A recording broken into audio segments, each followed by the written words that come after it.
Pierre Palmade flirte avec ses anciens démons.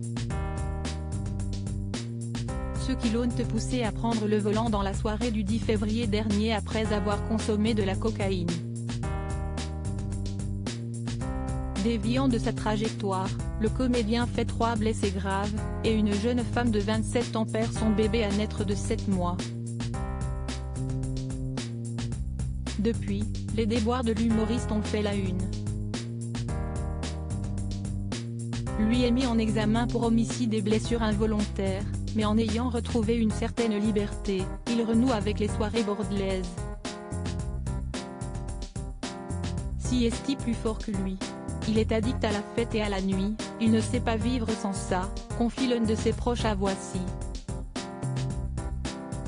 Pour preuve, des images de sa virée nocturne le samedi 24 juin à l'Ultra Club, à Bordeaux.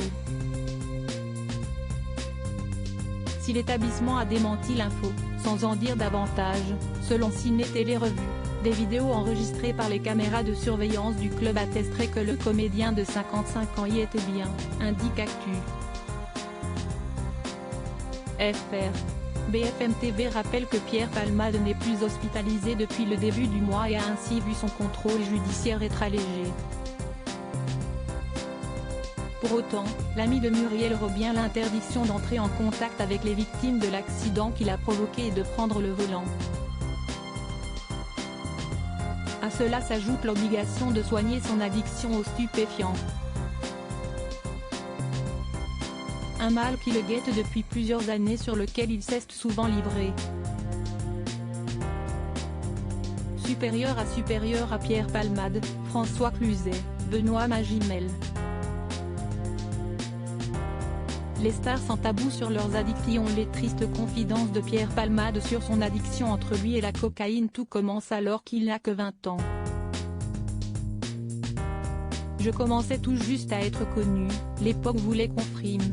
Et, quand on était célèbre, les sollicitations étaient nombreuses, et il était difficile de résister à toutes, écrit-il dans son livre Dites à mon père que je suis célèbre.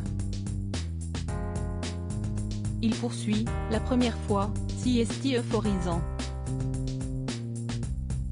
L'effet est immédiat, la coke dissout les effets de l'alcool. Je retrouve de la prestance. Mais avec la poudre blanche, ce poison, une drogue très sournoise, il trouve un médicament contre son auto-homophobie pour vivre en paix son intimité. Pour s'en sortir, l'ex-mari de Véronique Sanson fait 2 cures de désintoxication. Une de 3 jours, je me suis enfui, et une de 3 semaines, raconte-t-il. Ce qui est à la fois très dur et rassurant, c'est d'accepter d'être malade. Il faut éviter des contextes, des personnes. Crédit Photo, agence.